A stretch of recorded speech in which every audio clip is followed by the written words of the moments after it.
to get together. Like, I think a very small example of what we're talking about here is after when the Me Too stuff broke, and eventually we're talking about how do we treat people in the workplace.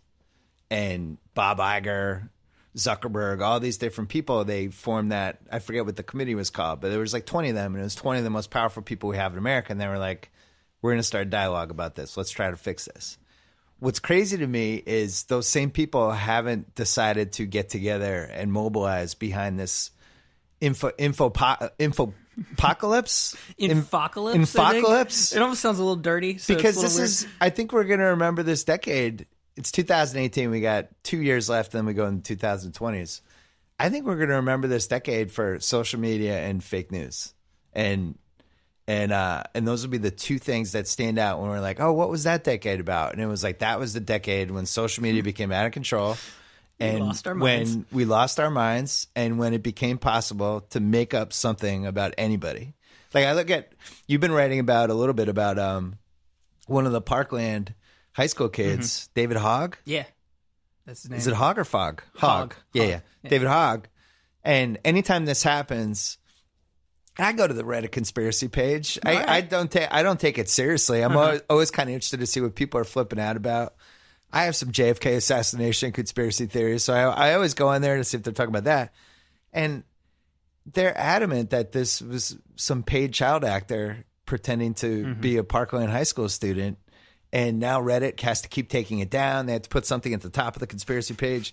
There's YouTube clips left and right about this kid. It's like, this is some poor 17-year-old kid who just watched 17 of his classmates get gunned down.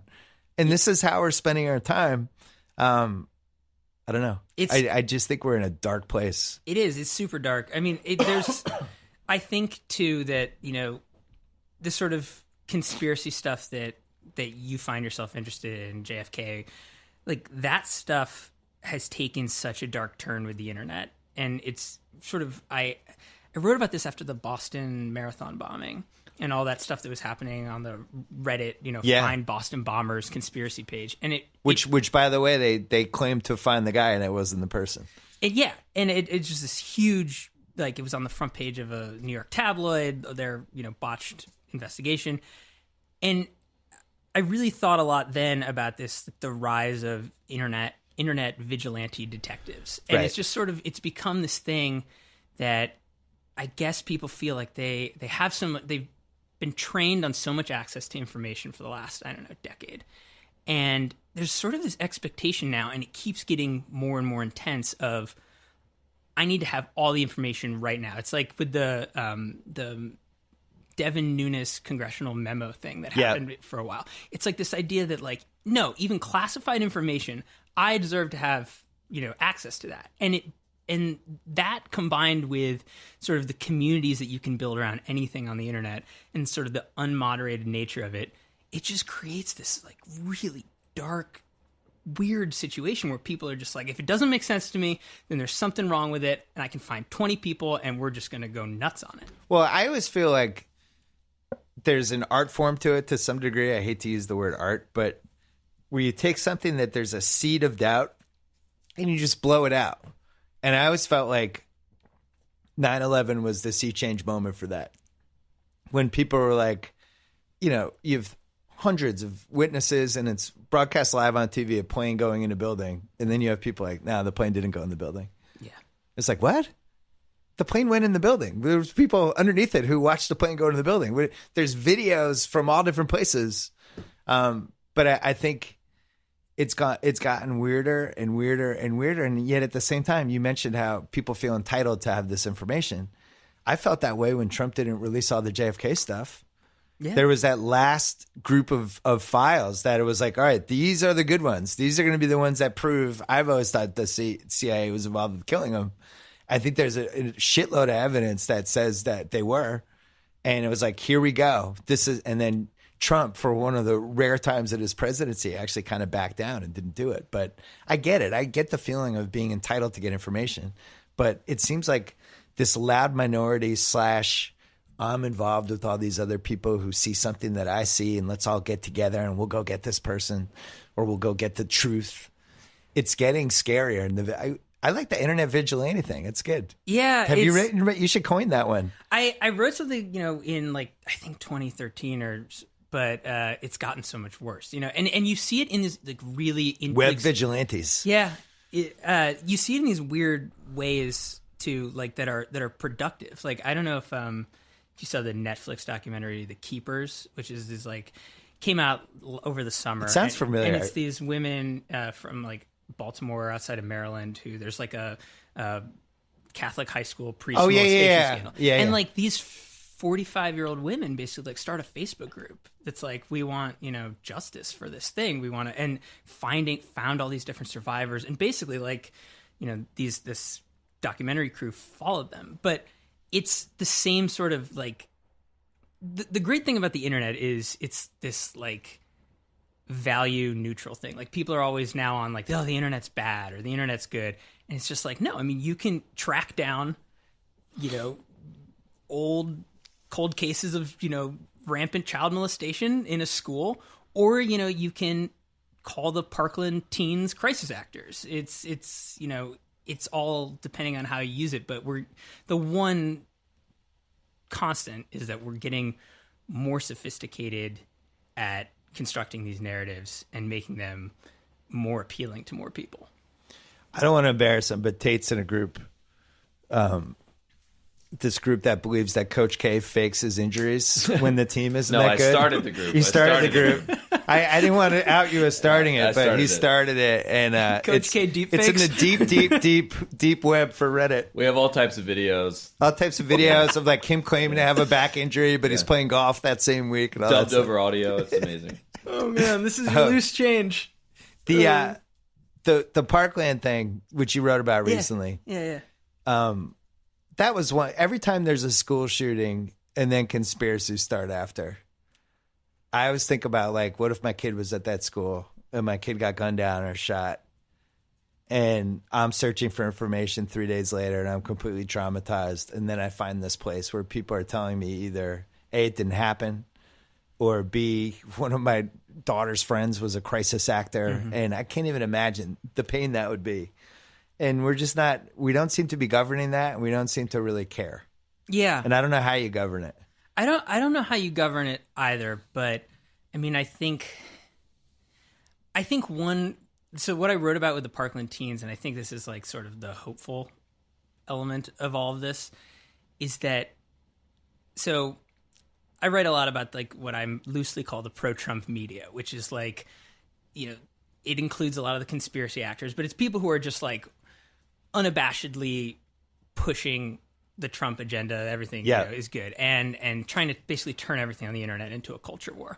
And not all of them, but some of the publications and personalities behind it really push this crisis actor thing, including like Alex Jones from InfoWars. And when this happens, people just rightly so get outraged about it. And usually the people who are like being accused get really indignant about it. Again, totally understandable.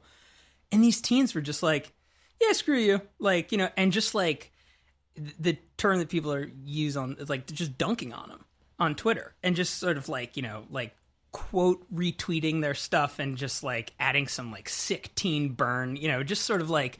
I like when they do the words, like when they talk about the kids, and the kids like they write like kids. Yeah. Like being condescending back at the people. Yeah. Gee, thanks, with like, you know. Yeah. With like, crying emoji, like laughing, crying emoji. Like, and it's just this sort of like dismissal that it was really something different in terms of like how people treat these trolls, because the trolls are looking for a reaction. People often, because we're so charged up right now, and so so many people are just always upset, that they play into that.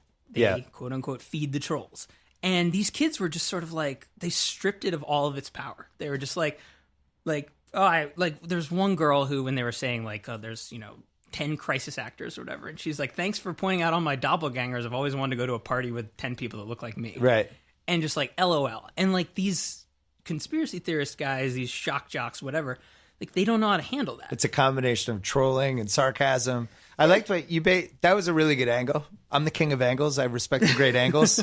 But what you wrote in that piece, you're basically like, these kids were trained to do this. This generation that they're in, they've been watching trolling, and they have all these internet weapons that they've been learning the last 6-7 years to just mock this stuff. Yeah, it's so it's almost like information guerrillas. Yeah, it's like the Bane thing. It's like, I didn't adopt the darkness. I was born into it. It's like I was born into the internet. Yeah, it's and, like getting a glass of water from them to mock this stuff. It's a reflex, and I think that there's two ways to look at that, right? One of them is like, it's really heartening. The kids are all right.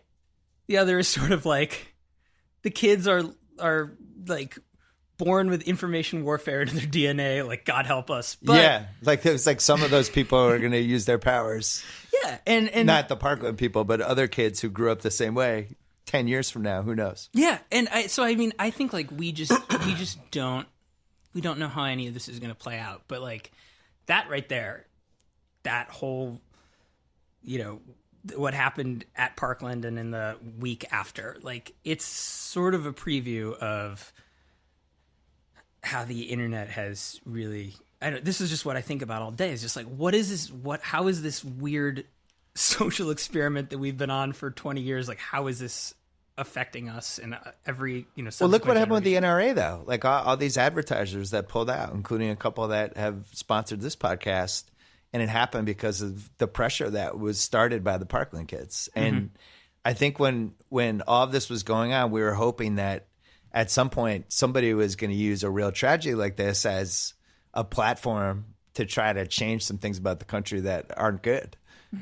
Like, not to get too far into guns here, but I think it's crazy to be able to buy an AR-15 that anybody can go get one and be able to get off 200 rounds in 1 minute or whatever it is. I don't even understand the counter argument for that.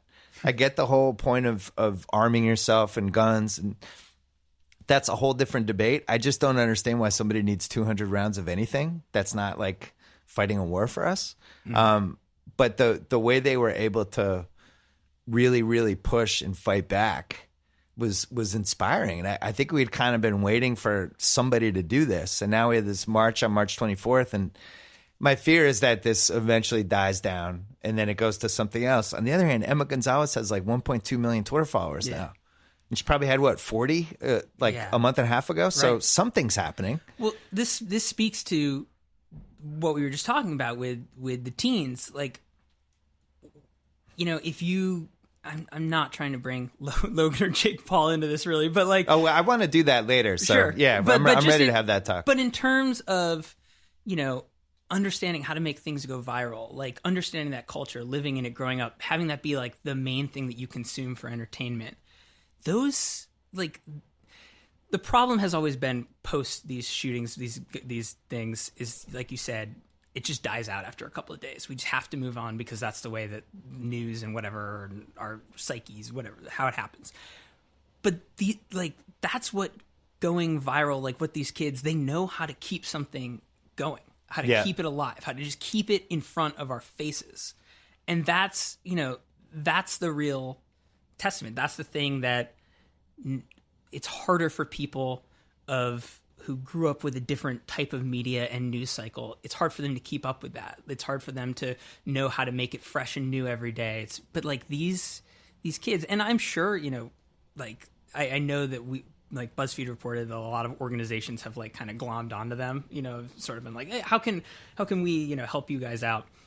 But they're leading the charge because they know how to make this relevant and just never like let it die out of that spotlight. I mean, and maybe after the march, it'll just have to, but they're doing this great job and they know it's really just like manipulation of, of a news cycle, and they're using it for a really positive thing. I don't know if it dies down because it's too easy now to, it's the era of the loud minority. It's too easy now to really mobilize for good or for bad. And in this case, for good in a lot of ways. You can keep that going. You can keep pushing, and you can keep, applying pressure. My question is, who's actually going to listen to the pressure? I think the pressure is going to be there. Mm-hmm. Does it actually change for the better? Are there any,